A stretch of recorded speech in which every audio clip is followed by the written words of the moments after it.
בשעה טובה אנחנו מתחילים דף פ"ב, שורה רביעית מלמעלה. המשנה אמרה לי בדף פ"א עמוד ב', אמרה לי בדף פ"א לגבי בהמות שנשחוט אותם שהן לא נחשבות שחיטה, כי כמו שאתה שוחט בהמה של שור המשכל, או שאתה שוחט עגלה ערופה, או שאתה שוחט כל מיני דברים שהם אסורים באכילה, שבמה שעבדו אותה לעבודה זרה.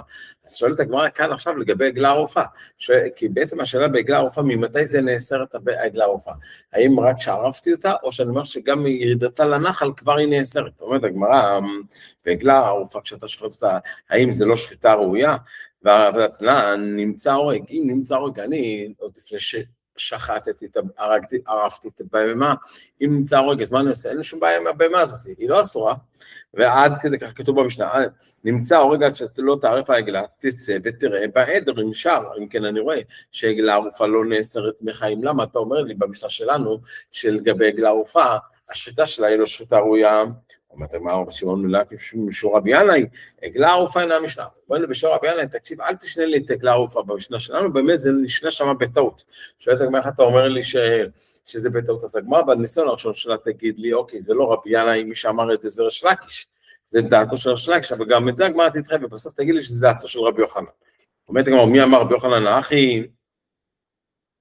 שלא לשנות את עגלה ערופה, ואמר רבי ינאי, גבול שמעתי בה, יש שלב שעדיין היא לא אסורה, ויש שלב שמשם היא נאסרת, אבל שכחתי מה זה, והחברים אמרו, מהירידה לנחל. אומרת הגמרא, ואמר רבי ינאי, גבול שמעתי בה ושכחתי, בין אז בין חברי היה לומר, ירידתה לנחל או סרתה. זאת אומרת, הירידה של עגלה ערופה לנחל איתן, היא אוסרת אותה, ואם אתה אומר לי שיש לכאורה סתירה, ואם אתה אומר לי, לכאורה יש סתירה בין המשנה שלנו שמונה את עגלה ערופה, שזה היא לא ראויה בשחיטה, לבין המשנה בסוטה, אז אני אגיד לך, לישני, כאן קודם ירידה, כאן לאחר ירידה. המשנה שלנו שאומרת שאי אפשר לשחוט, זה מדובר לאחר ירידה, והמשנה שם שאומרת שאפשר לשחוט את זה, כמו שכתוב שאם נמצא הורג, אז תחזור לעדר ותראה שמה, במה מותרת, מדובר לפני שהיא ירדה לנחל. אז מאיר שלפי רבי ינאי, אז יש לי מצב שכאשר עגלה ערופה היא תשחט, היא לא תהיה מותרת באכילה, מתי? אחרי שהיא ירדה כבר לנחל איתן, אז אפשר ללמד את המשנה. אז לא יכול להיות שרבי ינאי אמר שעגלה ערופה היא לא משנה. כן, היא כן משנה, היא כן נשלט במשנה, בין שור המשכל ושור עבודה זרה, יש לי גם עגלה ערופה, ממתי שירדה לנחל איתן. אלא אומרת מה, זה לא רבי ינאי אמר את זה, אלא מי שאמר את זה שאינה משנה, זה רבי שמעון בן לקיש, אבל גם את זה הגמרא אומרת איתך, אמר פרנס ברדה ועמי, ענן משמיד רבי שמעון בן לקיש, מתאים על העגלה ערופה אינה משנה, אני שולט, זה בשם רבי שמעון בן לקיש, לא לשלוט את זה, שואלת הגמרא מיד, אמר רש"י גבינן ברב פאפי קשה לנו, כשהיינו אצל רב פאפי, היה לנו קשה, מי אמר לקיש אחי שעגלה ערופה היא לא משנה, ואמר באיתמר, הרי הוא משווה ציפורי מצורע, יש לי מחלוקת ממתי יש קדושה לציפורי מצורע, שאחת אני שוחט על המים החיים, ואחת אני משלח. יש בזה מחלוקת, דרך אגב, הציפור שאני שוחט, ודאי שהיא אסורה, הציפור שאני משלח, לפני שאני משלח אותה, ידע אחת אומרת שהיא אסורה, ורק כשאני משלח אותה היא נהיית מותרת, כי כל אדם אחר אחר כך יתפוס אותה. או שאני אומר שמתחילה היא לא ציפור אסורה, אבל על כל פנים, ממתי הציפור נאסרת? האם אני אומר משעת השחיטה, או מעצם הלקיחה? ואנחנו נראה שרב שמעון בן לקיש אומר, שמצד הלקיחה, ואני משווה את הלקיחה, של ציפורי מצורע למי? ללקיחת, ולקחו זקני העדה את העגלה, בעצם הלקיחה שלהם, זה כבר נאסר. אומרת הגמרא, מי אמר שמעון בן לקיש אחי והאיתמר, ציפורי מצורע ממתי נאסרים בהנאה? רבי יוחנן אמר, זה משעת שחיטה זה נאסר, אבל רבי שמעון בן לקיש אומר, רק משעת לקיחה, ומאיפה אני לומד ששעת לקיחה היא השלב שאוסר? אומרת הגמרא, אני משווה את זה לעגלה ערופה, ואמרינן, אני לומד זירה שמה תעמד רבי שמעון בן לקיש, שהוא גומר כיחה, מעגלה ערופה כתוב, ולקח לה מטהר שתי ציפורים אחרות, וכתוב בעגלה ערופה ולקחו זקני העיר, אז מה אני לומד? שעצם הלקיחה היא האוסרת, ולכן, מה אני רואה שבעגלה ערופה? שכבר מהלקיחה היא נאסרת, ולכן אפילו לא רק ירידה לנחל איתן, אז זאת אומרת שמה? אז אני יכול להגיד שהמשנה שלנו שונה בסדר, גם עגלה ערופה עם עבודה זרה ושור המשכל, אז אני לא יכול להגיד, לא שרבי ינאי אמר את זה שזה אינה משנה, ולא שרבי שמעון בן לקיש אמר את זה, אלא אומרת הגמרא, מי שאמר את זה זה רבי יוחנן, אלא אמר בחייא בר אבא אמר רבי יוחנן, עגלה ערופה אינה משנה, מי שאמר שעגלה ערופה לא משנה זה רבי יוחנן, כי כמו שהוא אומר רק משעת השחיטה, כמו שראינו בציפורים אחד אומר. אומרת לי המשנה, מה האיסור של אותו ואת בנו? אסור לשחוט את אותו ואת בנו ביום אחד. אז אם ראובן קונה משמעון בהמה ואת הבן שלה, אז הוא לא יכול לשחוט, הוא יכול לשחוט רק אחד מהם בכל יום.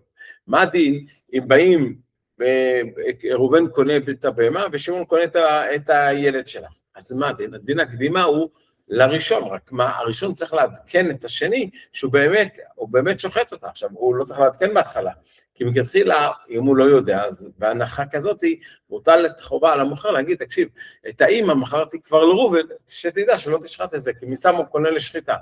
אבל, בזה זה נגמר, אין לו אחריות מעבר לזה. אבל אם יבוא שמעון ויקנה את זה, ויוודא שראובן עדיין לא שחט, הוא יכול לשחוט את זה. כי פה, זה לא מונע ממנו לזכות, ואז הוא זכה בבשר, והבשר הוא מותר. אומרת הגמרא, אומרת המשנה 2 שלקחו פרה ובנם, איזה שלקח ראשון ישחט ראשון, ואם כאדם שני ושחט, אז הוא זכה ומותר לו לאכול. אמר בספר לעניין דין נתנן מה שאמרנו, בהוראה של המשנה, שהראשון קודם, זה רק לעניין הזכות הממונית, ולא לגבי איסור והיתר, כי גם מי שישחט את הבהמה באותו יום, אותה ואת בנה, אז הבשר לא נאסר בגלל זה בנה, עברת על איסור, ואם יתרו בך, אז גם תקבל מלכות. תנא, אם קדם השני ושחט, אז אני אומר, הרי זה זריז נזכר. נקרא זריז, למה? זה לא עבד איסורה, כי הרי הוא לא שחט, הראשון לא שחט את הבן או את האמא, אז לכן, אז הוא זריז שהוא לא עבד איסור, ונזכר שהוא אכל את הבשר, שעכשיו מותר לו לאכול את הבשר, ואין לו שום בעיה, אין לו שום מלכות. אומרת המשנה על גבי איסור אותו ואת בנו. יש לנו אותו ואת בנו, אסור לי לשחוט את האמא, ואחר כך את הבן שלה. באותו יום אסור לשחוט את הבן, ואחר כך את האמא.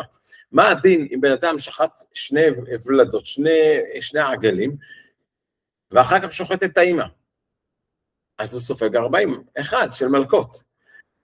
מה יהיה הדין אם הוא שוחט את הפרה, ואחר כך הוא שוחט את הנכדה שלה? אז אין שום איסור. אבל ברגע שהוא שחט את הבת של הפרה, של הסבתא, אז פה יש לי שתי בעיות. מצד אחד הבת של הפרה, של הסבתא, היא הבת של הסבתא, ולכן זה כבר איסור, ומצד שני גם האמא של הנכדה. אז האם אני סופג מלכות אחת, כי שחטתי בהמה אחת ועשיתי מעשה אחד, או שאני סופג 80. תנא קמא אומר לי שסופג 40, סומכוס אומר שסופג 80, ולכן גם סומכוס יסבור שכאשר שחטת את שני הוולדות, את שני העגלים של הפרה, אין לך שום איסור, אבל אם תשחט גם את האמא שלה, אז לפי תנא קמא יהיה מלכות אחת, כי הוא שחט את האמא. לפי סומכוס יהיה חייב 2, אומרת המשנה, שחט פרה ואחר כך שחט שני בניה, סופג 80. מה יהיה אבל הפוך? שחט את שני בניה ואחר כך שחט את האמא, סופג רק את 40, פה לא כתוב לי דעתו של סומכוס, אבל אני מבין את זה מהמשך. המשכה המשנה ואומרת לי שחטה ואת בת ביתה ביום אחד, סופג 80, למה? כי אם הוא שחט את הסבתא, ואחר כך שהוא שוחט את הבת של הסבתא, אז הוא חייב 40 מכות, וכשהוא שוחט גם כן את הנכדה, אז חייב על עוד, כי הנכדה הזאת היא הבת של הקודמת. אז סופג, אבל שחטה ואת בת ביתה, אבל אם הוא שחט את הסבתא ואת הנכדה, אז עדיין לא שום איסור. ברגע ששחוט את הבת של הסבתא, אז פה במקרה הזה נכון שיש לי כאן, שהיא גם הבת של הסבתא וגם האמא של הנכדה, בכל זאת יספוג רק מלכות אחת של 40, אבל סומכוס אומר, סופג 80, אז כל הסוגיה שלנו עד המשנה הבאה, בדף פ"ג תעסק בנושא הזה, שלפי סומכוס אני אומר, שגם לא בגופים מחולקים, תמיד אני אומר שהוא סופג 80, והוא דעת יחיד בעניין הזה.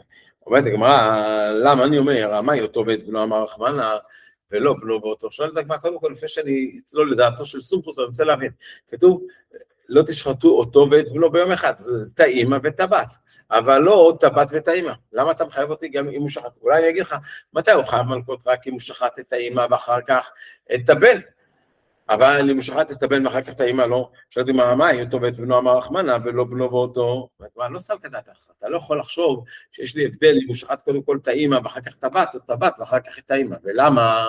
אומרת הגמרא, לא שם כדעתך דתניא, כתוב אותו ואת בנו, אין לי אלא אותו ואת בנו, שהאמא ואחר כך את הבת, מה הדין? את הבת או הבן ואחר כך את האמא שלו מנין, אותו ואת אמו מנין, אומרת, מה, כשהוא אומר, לא תשחטו בלשון רבים, הרי כאן שניים, זאת אומרת, זה לא משנה לי מה אתה שוחט, האם את האמא ואת הבן, או הבת, או את הבת או הבן, ואחר כך את האמא, גם אתה עובר לאיסור, כיצד?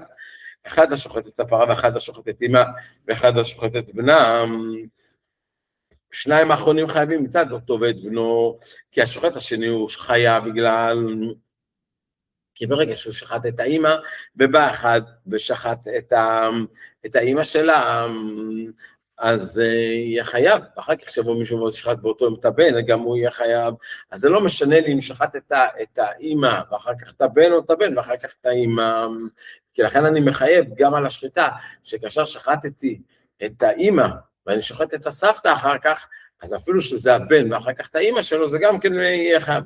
שואלת מה, אבל אני צריך את זה לגופו, לא לשחוט. אני בא אלי לגוף בית עמוד בית, הרי אני צריך להגיד, ללמד את עצם זה שאסור, מה אתה לא יכול, כתבה לי, לא תשחטו אותו ואת בנו, אני צריך את זה, לא אגיד, לא לשחוט אותו ואת בנו. אם כן, לכתוב קרא, בלשון יחיד, לא תשחטו, מה זה, לא תשחוט, מה זה לא, למה כתוב בלשון רבים לא תשחטו? זה לא משנה לי, אם את האמא ואחר כך את הבן, לא את הבן ואחר כך את האמא. שאתם מה, והקעתי מבא אליהם, אני עדיין צריך לא תשחטו בלשון רבים, למה? לא ללמד אותי שגם האמא והבן וגם הבן והאמא, אלא למשהו אחר, די כתב רחמן, לא תשחט, הייתי אומר, מן אחד אינטרה לא, זה רק אם אדם אחד שחט גם את האמא וגם את הבן, אבל אם שתיים, אחד ראובן ישחט את האמא ושמעון ישחט את הבן, תגיד לי, לא, אין איסור, אבל נדי כתב רחמן לא תשחטו, אבל מן אחד אינטרה לא, כתב רחמן לא תשחטו, ואפילו תראי, זאת אומרת, אפילו ששניים שוחטים, אז אני אומר, השוחט השני שעשה אותו ואת בנו או בנו ואותו, יהיה חייב, אם כן לכתוב לא ישחטו. אם אתה רוצה להגיד לי, שזה להגיד לי שרק שני אנשים, שזה בא ללמד, אז לכתוב לא ישחטו. למה כתוב לא תשחטו? משמע מן התארת, אני לומד את שני הדנים, שזה גם אם שוחטים שניים, לא משנה לי, לא חייב בשביל לעבור על איסור של אותו ואת בנו, שראובן ישחט גם את האמא וגם את הבן, אלא זה יכול להיות ראובן השוחט אחד ושמעון אחד, ודבר שני, זה לא משנה לי עם האמא ואחר כך הבן, או הבן ואחר כך אמא. עד כאן למד. עכשיו אנחנו מגיעים לדעתו של סטרופוס. עד המשנה בדף בג' עמוד א', אומרת המשנה, אומרת הגמרא, שחטה בת ביתה, אם הוא שחט את הסבתא, ואחר כך הוא שחט את בת ביתה, את הנכדה אין פה שום איסור, ברגע שהוא שוחט את האמא, אבל את הבת של הסבתא, שהיא גם האמא של הנכדה, אז פה לפי תנא קמא הוא עושה מעשה אחד, הוא סופג רק 40, לפי סומכוס הוא סופג 80, אמר רבי רבי יוסף, מה הייתה מדי סומכוס, כסבר סומכוס, שאם הוא אכל שני זיתי חלב בהלם אחד, בשוקק, זאת אומרת שלא נודע לו בשתי אכילות, אז הוא חייב שתי חטאות, ולכן הוא אומר שמי שעבר שתי עבירות עליו אחד, כמו לא תשחטו, אני אומר לך, אפילו במעשה אחד בהתראה אחת, הוא חייב שתי מלכות, ולכן, מה בעצם יוצא לי מסומכוס? שכאשר יש לי עבירה כפולה, אז הוא חייב 2, ובדין הוא דלשמעינן בעלמא, מהדין הייתי צריך להשמיע את הדין של סומכוס לגבי שאר מקרים, שאין בהם גופים מחולקים, פה זה גופים מחולקים, ותגיד לי, אפילו שאין גופים מחולקים, סומכוס מחייב 2, והיידה כמשמע לן בהא, לא די אחר כך עוד רבנן, למה אומר לי את הדין הזה כאן, לגבי איסור כפול של אותו ואת בנו, אפילו שיש פה גופים מחולקים, לא די כוחן דרבנן, להגיד לך שדף על גב די גופים מחולקים, פטר רבנן, שאפילו באופן שמורפים גופים מחולקים, כמו המקרה של המשנה, אז הם פטורים מחיוב כפול, זאת אומרת, הוא רצה, תנא להשמיע לי בצורה הזאת, שלפי חכמים יהיה פטור. הגם שלפי סומכוס יש פה חידוש יותר גדול, החומרה של סומכוס, אז עדיף לי כולה של חכמים מהחומרה של סומכוס, אפילו שאין גופי, שמחייב סומכוס שתי מלכות. זה צד אחד שאני מסתפק, שהבעיה מסתפק, או דילמה, או שאנחנו נאמר, שהספק של עוד דילמה, כסבר סומכוס אחת שזה תחל בהלם אחד, באמת הוא חייב חטאת אחת, זאת אומרת, כאשר אתה עובר על איסור כפול, אתה חייב פעם אחת, ובמשנה שלנו יש לי חידוש, היינו תמה אוהל בגופים מחולקים, כי היות שבכל אחד יש לי איסור אחר של גופים, שכאשר אתה שוחט את הבת, את האמא, אז עם צד אחד, היא הבת של הסבתא, אבל מצד שני אימא של הנכדה, היינו תמה, הואיל בגופים מחולקים, אז לכן אני אומר, שכשאתה שוחט את הבת, אז כלפי האימא זה הבן שלה, וכלפי הנכד זה האמא, כלפי האמא זה הבת, וכלפי הנכד זה האמא, אז לכן אני אגיד שסומכוס מחשיב את זה כגופים מחולקים, אז הוא תלבט בעניין הזה. אמר לו רבי יוסף לאביי, אם באמת כסבר סומכוס, אחר שזה תחלב בהלם אחד, חייב שתי חטאות.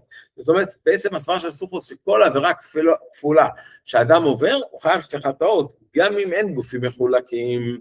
ודאי שאם יש גופים מחולקים, אז זה יהיה חייב. אבל אם אחר שזה תחלב, אפילו אחר שזה תחלב בהלם אחד, אז אני אומר, אז יהיה חייב שתי חטאות. ברור לחלוטין שאם זה בשתי עולמות, התראות מחלקות, גופים מחלקים, אבל פה אני מדבר איתך שאחר שזה תחלב בהלם אחד, הוא יהיה חייב שתי חטאות. סומכוס אומר, מה המקור של סומכוס? אומרת הגמרא, המדיטן, מזה שלמדנו בברייתא. שהזורק כלאיים לוקה, מי שזורק כלאיים הוא לוקה, מה זה? זאת אומרת, נגיד שהוא לוקח חיטה וחרצן, זה כלאיים הוא לוקה. עכשיו אם הוא לקח חיטה וחרצן הוא לוקה, ואם הוא לוקח ושם במקום השני שעורה וחרצן, הוא גם כן לוקה. אנחנו נראה עוד רגע, הגמרא מורצה, תעמיד את זה שרוצה להוציא, שיש כאלה אומרים שכלאיים זה רק חיטה ושעורה פלוס חרצן. אבל כל פעם אני עכשיו בשלב העבר מינה שלי, אני מנסה להבין איך אני מוציא לסומכוס, שמי שעושה עבירה כפולה, הוא חייב לקבל פעמיים מלכות. אומרת הגמרא, דתניא, הזרוע, כלאיים לוקה, מה הפירוש לוקה? אילי, שהוא לוקה אחת, אם תרצה להגיד לי, שהוא לוקה מלכות אחת, הרי פשיטה, שהוא לוקה על כלאיים. כתוב, לא שדך לא תזרק כלאיים, אז ברור שהוא עובר על איסור. ועוד, מה זה כלאיים? מה זה הלשון הזורע, כלאיים לוקה? תגיד, הזורע כלאיים לוקה. אלא פשיטה, מה הוא רוצה להגיד לי? שלוקה שתי מלכיות על שתי זריעות, במה הסכינה? באיזה שתי זריעות שהוא עשה? אילי מה בזה אחר זה ובשתי התראות, אז ברור, זה שני מעשים ושני התראות, וזה דברים מחולקים. אז ברור שאם הוא זרק כלאיים ויתרו בו לא לזרק כלאיים, והוא זרק עוד הפעם, אז זה עוד מעשה ועוד התראה, ברור שיהיה אחד. הרי אילי מה בזה אחר זה ובשתי התראות, הרי תנין על נזיר שהשותה כל היום אינו חייב, אפילו נשים לב, היה שותה כל היום. על מה הוא בעצם לוקה? אינו חייב אלא אחת, על מה? על השתייה הראשונה, שאחרי התראה, כי יתרו בו לא לשתות, אבל אחר כך כבר זה היה שתיות בלי התראות.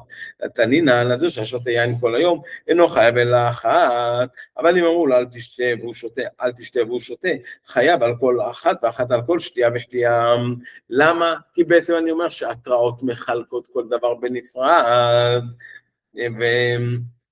אז זה להיות שאני לומד שהתראות מחלקות, אז ודאי לא הכוונה שכלאיים בא להגיד לי, אז כי שם כבר למדתי את זה ביין, שאם מטרו בו כל היום אל תשתה, אז התראות מתחלקות. אז לא יכול להיות שאתה בא ללמד אותי בכלאיים, שהזורע כלאיים לוקה, למה?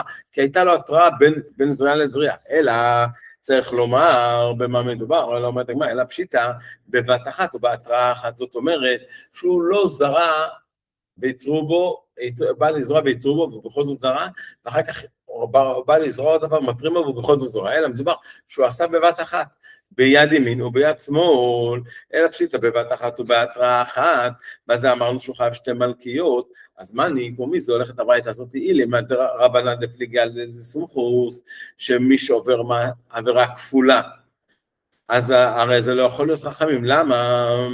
כי חכמים אומרים שהוא חייב אחת, אשתא אומה אתם דגופים מחולקים, אומה במשנה שלנו, של אותו בית, לא שיש לנו גופים מחולקים, בכל זאת חכמים פותרים מעונש כפול, אחא שאין פה גופים מחולקים, לא כל שכן שיפטרו מעונש כפול, אלא לאו, זה הולך לא כמו חכמים, אלא כמו סומכוס, ואם כן אני רואה ששיטת סומכוס, היא לחייב חיוב כפול, גם אם אין גופים מחולקים, אז יכולה שאלת אותי מה המקור של לי, להגיד שזה סומכוס, הרי אביי שאל את רבי יוסף ואמר לו, האם זה בגלל שמי שיכול שזה תחלב בהלם אחד, חייב, אפילו שזה לא גופים מחולקים, חייב שתיים, או תשובה שלו כן, כי הוא לומד את זה מהזורע כלאיים לוקה, שהוא לוקה שתי מלכות, כי לפי סומכוס בעצם אני אומר, לחייב חיוב כפול, על עבירה כפולה, גם זה איסור אחד. אומרת, מה? אומר אביי, לא, אין לך איך להגיד את זה, לא עולם רבנן, באמת אני יכול להגיד לך שזה מדובר על חכמים, ובאיזה מצב מדובר? מדובר שהוא זרע כלאיים, ואחר כך הוא זרע עוד כלאיים. לכאורה, אתה שואל אותי, לפי חכמים זה ברור, יש לי התראה ויש לי מעשה, התראה ועוד מעשה, כאילו מה ברור? אומרת הגמרא שהוא בא להוציא משיטת רבי יהושע, כי רבי יהושע בא להגיד לי שלזרוע כלאיים זה רק אם אתה זורע חיטה ושעורה וחרצן, 3 דברים ביחד, במפולת יד אחת, ולהגיד לי שלא, שמספיק חיטה וחרצן, או שעורה וחרצן, כל דבר מעשה כזה מחייב על כלאיים. אומרת הגמרא, אומרת גבוכי כמשמע נטרק גבני כלאיים, ולהפוך כבד רבי יהושע, אמר רבי יהושע, עד שיזרע חיטה ושעורה וחרצן במפולת יד, כמשמע לן דחיזרע חיטה וחרצן, או שעורה וחרצן, גם כן יהיה חייב. אז ההוכחה של רבי יוסף להגיד לי שלפי סומכוס חייב חיוב כפול נדחה, אז הגמרא מנסה לברר את זה במקום אחר, תשמע, לגבי גיד הנשה. יש לי דבר מאוד מעניין, לגבי גיד הנשה עכשיו, בעצם אני לא יודע באיזה גיד הנשה חייבים, האם בירך ימין או בירך שמאל. הדעת המוכרעת היא להגיד שעל ערך ימין, אבל בעיקרון אני לא יודע באיזה ערך זה. תשמע, אכל מזה כזית ומזה כזית, סופג 80. אם הוא אכל גם כזית מגיד הנשה בימין וגם משמאל, אז הוא מקבל 80 מלכויות. רבי יהודה אומר, אינו סופג אלא רק 40. למה? כי באחד הזה מעין איסור. אומרת, מה יחד מדובר כאן? אילמה בזכר זהו בשתי התראות שיתרו בו בנפרד, מה הייתה מדרבי יהודה? הרי מה הייתה מדרבי יהודה? לא, הוא בכלל מחייב מלכות, לא למה הוא מחייב 40 או שחייב 80. הרי על כל אחד זה התראת ספק, ורבי יהודה הרי סובר שהתראת ספק לא שמה התראה, שמיד אנחנו נראה את המקור של זה. אומרת, אילמה בזכר זהו בשתי התראות, מה הייתה מדרבי יהודה? שהוא מחייב בכלל מלכות, הרי התראת ספק היא, כי הרי בכל אחד יש לי ספק האם הוא יאכל, והאם הגיד הזה זה הגיד האסור, ושמין על רבי יהודה אדם, התראת ספק לא שמה התראה. איפה למדנו את זה שרבי יהודה אומר את זה, שהתראת ספק לא שמה התראה? אומרת דתניא, כתוב, אם אדם, כתוב שאסור האדם לקלל את אביו ואת אמו, או אסור להכות את אביו ואת אמו. מה היה הדין אדם שמכה? והוא לא יודע אם זה אביו או לא. אם הוא יקע, אמו התגרשה, וצריך לחכות בעיקרון 3 חודשים, להכיר שהאימא לא מעוברת, ואז מותר לה להינשא, אבל היא לא חיכתה, היא התחתה עם מישהו אחר, נולד ילד, אני לא יודע אם זה בין 9 לראשון, או בין 7 לאחרון, אני לא יודע מי זה אבא שלו, אז אני אומר, הדין הוא, אם יקע את זה וחזר ויקע את זה, או קילל את זה וחזר וקילל את זה, או שיקע את שניהם בבת אחת, או שיקע את שניהם בבת אחת, הוא חייב, כי ודאי וודאי אחד מהם זה אבא שלו, אבל רבי יהודה אומר, לא, מתי אני אומר שיהיה חייב, זה רק אם הוא יקע אותם בבת אחת, או קילל אותם בבת אחת, כי אז ההתראה היא התראה אמיתית, אבל אם הוא קילל אדם אחד ומישהו מטר בו אסור לך, והוא בכל זאת ממשיך לקלל, אז ההתראה ספק, אולי זה לא אבא שלו. רק אם זה אבא שלו זה כן, ואם זה לא אבא שלו אז לא, אז ההתראה ספק, לא שמה התראה, רבי יהודה אומר, בבת אחת, באמת יהיה חייב, אבל בזה אחר זה הפטור, אם כן, מה אני רואה? שרבי יהודה סובר שההתראה ספק לא שמה התראה, אז לכן אני לא יכול להגיד, שלגבי גיד הנשה, שהוא אכל משני הגידים בזה אחר זה, אלא פשיטה צריך לומר, שמדובר שהגיד הנשה, מתי יהיה חייב, שהוא אכל בבת אחת, והוא אכל את שני הגידים, בעל אחד הוא חייב בוודאי, והשני הוא חייב, אז זה מצד בריאה, בבת אחת ובהתראה אחת, ומן תנא קמא, מי זה התנא שמחייב 2, אילמה רבנן דפליגה על ידי סומכוס, אז זה לא יכול להיות, כי אם בגופים מחולקים חכמים פותרים, אז ודאי כאן, אשתא אומה, אתה בגופים מחולקים פטרי רבנן, מעונש כפול, אחא בגיד הנשה, לא כל שכן שחכמים יפטרו מעונש כפול, אז לא יכול להיות שהוא סופג 80, אלא לאו, שהשיטה להגיד לי בגיד הנשה שזה סופג 80, זה שיטת סומכוס, שאני אומר שאני מחייב אותו על מעשה כפול, אם כן אני רואה ששיטת סומכוס היא לחייב כפול, גם אם אין גופים מחולקים, מה הבאת לי תוכחה? מזה שאתה נאלץ להעמיד את המשנה רק כסומכוס שהוא היחידי שסובר שהם חייבים חיוב כפול לעולם בזה אחר זה. באמת אני אגיד לך שהמשנה מדברת שהוא אכל תגידים בזה אחר זה ובהתראות נפרדות. וההוראה של תנא קמא היא גם בשיטת חכמים, והיא תנא סבר כי אידך תנא דרבי יהודה, הוא סובר כמו תנא אחר של רבי יהודה, כי יש מחלוקת. תנא אחד שאנחנו מכירים אומר, כמו שרבי יהודה אמר לנו כאן לגבי מקלל בזה אחר זה, שלפי רבי יהודה זה התראת ספק ולא שמה התראה, אבל יש תנא אחר שסובר בדעתו של רבי יהודה, שהתראת ספק שמה התראה. זאת אומרת, והיא תנא סבר כי אידך תנא דרבי יהודה, דאמר התראת ספק שמה התראה. דתניא, כתוב לי בתורה בלוטו, תראו מלמד בוקר, ואתה ממנו בבוקר עד יש לשרוף, אז אני אומר שאני לא לוקח עליו. למה אני לא לוקח עליו? הרי הוא השאיר את זה עד הבוקר, כתוב לא תוצרו ממנו עד בוקר, כתוב לי תנעשה אחר לא תעשה לומר, שלא לוקים עליו, פ"ג עמוד א', להגיד שלא לוקים עליו, יש לי עשה, מה נעשה? והנותר מה יש לסוף, הוא דבר רבי יהודה. רבי יעקב אומר, לא מן השם הוא זה לא הסיבה שלא לוקים עליו, הסיבה שלא לוקים עליו, כי זה לאו של בו מעשה, ויש לנו כלל של לאו של בו מעשה, אלא משום דאבל לאו של בו מעשה, וכל לאו של בו מעשה לוקים עליו. הרי מה עשה? הוא רק השאיר, הוא לא עשה מעשה חיובי, הוא רק היה במצב שהוא היה בעול, בהמתנה, אז לכן לא לוקים עליו. מכן, מה אני רואה? שהטענה של הברייתא סובר, שהתראת ספק שמי התראה, כי כל הבעיה שלי, כי לפי דברי רבי יהודה, מה הבעיה שלי בזה? למה הוא לא לוקה? הוא לא לוקה בגלל שהתורה אמרה, ונותר בעיה שתסופו, אבל אם התורה לא נותנת פתרון, שנותר בעיה שתסופו, הוא היה צריך ללקות, למה הוא ילקה? הרי מה מטרים בו? אדוני, תאכל את הקורבן פסח, ואל תשאיר ממנו עד בוקר, אם תשאיר ממנו, תקבל מלקות. אבל אני אומר שלא, זאת אומרת, גם זאת אומרת, אם התורה לא הייתה נותנת את הפתרון ונותר בעיה שתסופו, אז כן היה צריך ללקות. הסיבה שהוא לא לוקה, כי התורה נתנת את הפתרון של העשה, אבל אם לא, כי הדעה הזאת היא סובר, האידך תנא סובר בדברי רבי יהודה, שהתראת ספק שמע התראה. אומרת הגמרא, אז אוקיי, אז בואו ננסה להוכיח במקום אחר שסומכוס סובר חיוב כפול, תשמע. אם אכל שני גידים משתי ירחות משתי בהמות, זאת אומרת שהוא אכל שתי גידי אנשים, שכל גיד מבהמה אחרת, אז סופק 80 מלכיות. רבי יהודה אומר, לא סופק 80, אלא רק 40. איך ידע מאיך מדובר כאן? אילמה בזה אחר זה, ובשתי התראות, אם תגיד לי שמדובר, שזה היה אחד אחרי השני, ובשתי התראות נפרדות, אז מה הייתה מדע רבי יהודה? דאמר 40 ותולו, למה רבי יהודה מחייב? הרי יש כאן שני מעשים נפרדים, הוא אכל גידן שיתרו בו דבר אחד, זה גופים נפרדים, והתראות נפרדות, מעשים נפרדים, אלא פשיטה שלא מדובר שהוא אכל בזה אחר זה עם התראות נפרדות, אלא בבת אחת או באחד ההתראה, אבל, אז לכן רבי יהודה אומר, לא ספק תנא 40, ומן תנא דפלי גלה, מן תנא כמה? מי זה תנא כמה? אילמה רבנן דפליגה דסומכוס, אם תגיד לי, זה חכמים שחולקים על סומכוס ואומרים שהוא חייב רק אחת, הרי זה לא מסתדר למה, ומה אתם בגופים מחולקים, באותו בית בנו, חכמים פותרים, אז האחה במקרה של גידה אנשי לא כל שהם שחכמים יפתרו מחיוב כפול, אלא לאו סומכוס, אלא הברייתא, הוראת התנא קמא, שאומר לי בברייתא, זה רק שיטתו של סומכוס, אם כן אני רואה שסומכוס אומר לי,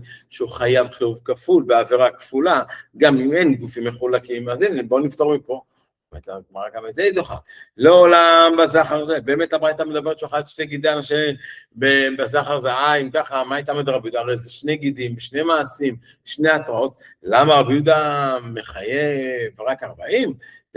דלת בכזית, שאין בו איסור כזית, היות שבאחד הגיטים שהוא אכל, אין בזה כזית, אז אני אומר שאני לא יכול לחייב אותו, כי החיוב אכילה, בכל איסור האכילה הוא מינימום כזית, וברגע שאין כזית, וברגע שהוא לא אכל כזית, לכן הוא לא יהיה חייב, ולכן תנא קמא אומר שיהיה חייב רק 40, ודתניא אכל לו ואין בו כזית, חייב, רבי יהודה אומר עד שיהיה בו כזית, אז לכן אני אומר לך, אז רבי יהודה סובר שהוא לא חייב, אם יש בו פחות מכזית, אבל תנא קמא חולק ואומר שגם אם הוא אכל פחות מכזית, הוא יהיה חייב, למה? כי זה בריאה בפני עצמה, אז שאני יכול להגיד שהברייתא של אכל שני גידים חולקים, אז אין לי מפה ראיה בקיצור, מהברייתא של שני גידים, לשיטת סומכוס, של לחייב חיוב כפול גם במעשה, כי יכול שהוא חייב, למה? כי סומכוס סובר שבריאה בפני עצמה גם חייב, ועל האכילה השנייה, אבל רבי יהודה סובר שהמינימום של האכילה שלי כזית, אז אין לי הוכחה לדברים שסומכוס יחייב חיוב כפול, אם אין גופים מחולקים. עד לכאן דף פ"ב.